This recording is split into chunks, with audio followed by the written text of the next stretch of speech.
sa pakikiramay natin sa pagkawala ng ating MVP na si Rene Baterbonia. Meron pa palang mga ganitong nilalang. Sabi niya pa, kulang na lang ideklarang santo patron ng Mindanao eh. Audacity, nakundinahin mo yung mga nakikiramay. Sana lang alam mo, bakit ipapaliwanag ko sa'yo. Bakit mali ang sinabi mo? Kahit expression mo yun or exaggeration mo yun, mali. Bakit? Hindi naman kailangang gawing patron o santo ang isang tao para maunawaan kung bakit maraming tao ang sobrang naapektuhan sa pagkawala niya ni Rene Baterbonia. Ang tawag doon ay vicarious grief. Sana lang alam mo, ito yung matinding lungkot na hindi mo maramdaman. Kasi nga siguro puro ka lang abdo, patay balong-balunan. Hindi mo maramdaman ang matinding lungkot at emotional impact na nararamdaman namin ng mga tao kahit hindi namin personal na kilala si Rene Baterbonia. Tanungin mo ako, bakit?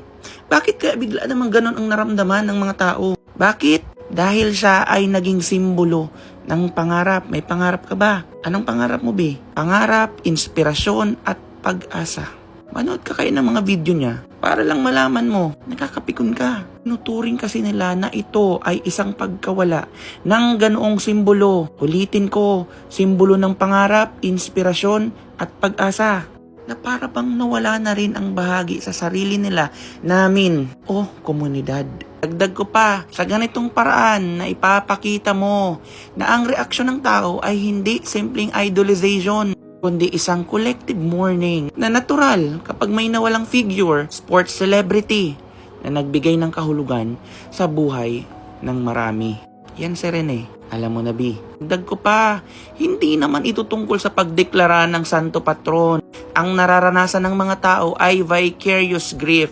Inulit ko lang. Sila ay deeply impacted at emotionally overwhelmed sa pagkawala ng isang tao na naging simbolo ng pangarap at inspirasyon. Naulit ko pa. Ulitin ko para sa'yo at para mas maintindihan mo. Kahit hindi nila namin personal na kilala si Rene Baterbonia, ang bigat ng pagkawala ay ramdam. Dahil parang nawalan din sila, kami, ng bahagi ng sarili o ng komunidad.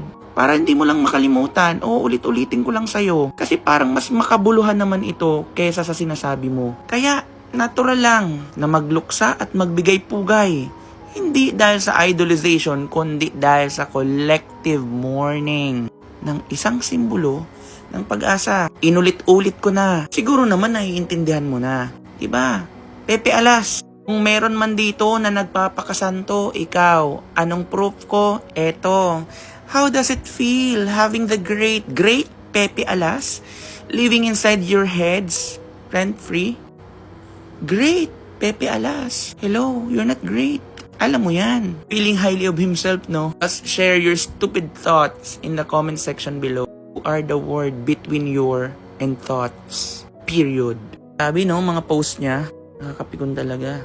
Eto pa, Diyos ko. Tapos napa-disclaimer siya. Tapos may nag-reply sa'yo, you are more than everyone. Imagine, gusto mong ipagtanggol ang may sala and feeling family ka dahil lang alas ka. Di mo makukuha sa santo-santo na salita ang Bisaya at wag kami.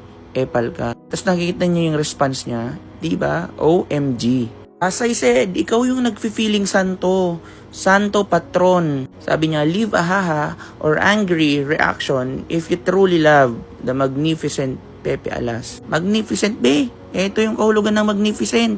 Oh, iyan. Kahanga-hanga. Magnificent? Maringal? Hindi. Dakila? Hindi. Kahanga-hanga? Mas lalong hindi. Maningning? Diyos ko. Marilag, Diyos ko day. Napakarikit, Diyos ko. Napakarilag, baka makirag. Napakaganda, Diyos ko day. Napakagara, yes, negatively. Ang gara mo, Pepe Alas. Dahil sa'yo, mas lalong nakukundina ang kaapelyido mo. Mo bang pwede ka pang maging problema ni Kiefer Alas? Sabi pa yan, ano bang pinagsasabi mo doon? Baka nga i-deny ka pa, di ba?